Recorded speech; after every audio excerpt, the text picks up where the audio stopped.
Well, Nelson, Mandela Bay has been blighted by blackouts since Friday. An investigation, we understand, is underway as to the source of the intentional tripping of the Metro's biggest substation early last week, which left major parts of the city in darkness.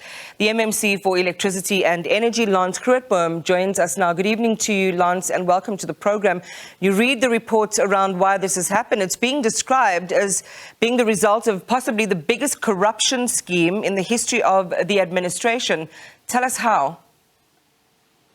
Yes, thanks for having me this evening. Basically 7 officials were suspended last week, and it was in connection with fraud and corruption in the Electricity and Energy Directorate.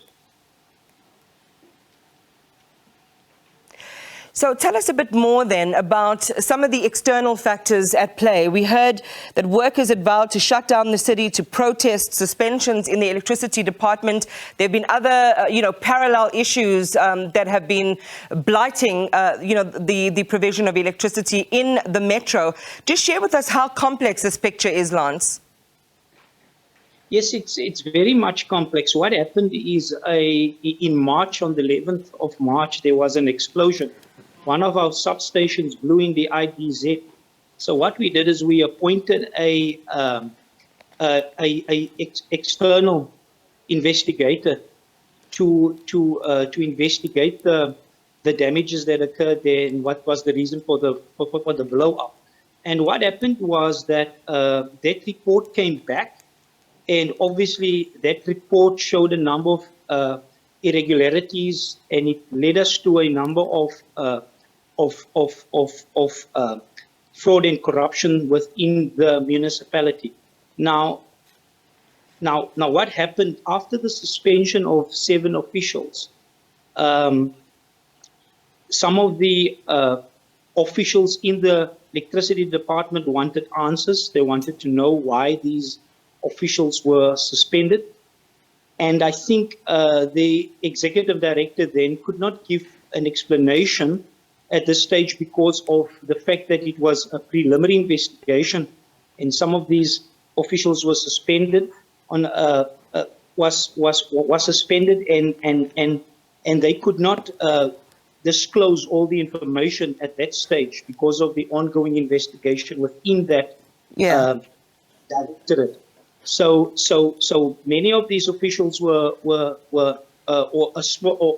not many, but some of them were not happy with the process, and they decided to strike. Obviously, that strike was illegal, and so what happened? There were a number of outages in the city, and we couldn't deliver service in those areas. We could not fix the electricity or get those But Lance, it's important for us to get clear. Sorry, and I'm so sorry to interject there because we're also up against the clock, and I really want to understand, and our viewers want to understand. Are you saying that these disgruntled workers were directly responsible for those sporadic outages and then this major one that has plunged large portions of the metro into darkness? Listen, it's difficult to say, but what we do know was a number of employees that was unhappy, and we had a problem at our call center. So when residents were phoning and reporting outages in the city, we had it difficult to get some of our employees to go and work because there was alleged information that some of them were intimidated. Obviously, this all happened over the weekend, the past weekend. And that is how we knew that this is because of a number of disgruntled officials within the electricity department. Some of them also rocked up at the department, at the electricity department's Munilec building, and obviously they were really unhappy, and there was information that a lot of our officials was intimidated and as a result could not do their work.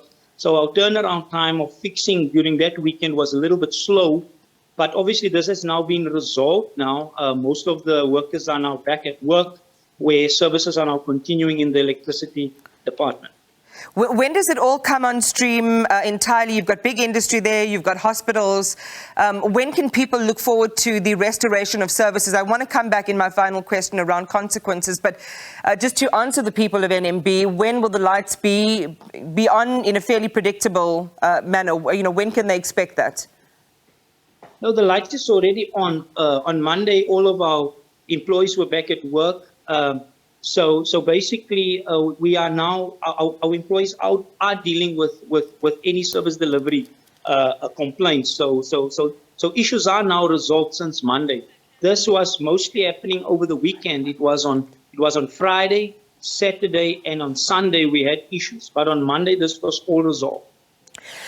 But it does seem that infrastructure is, being held hostage by people.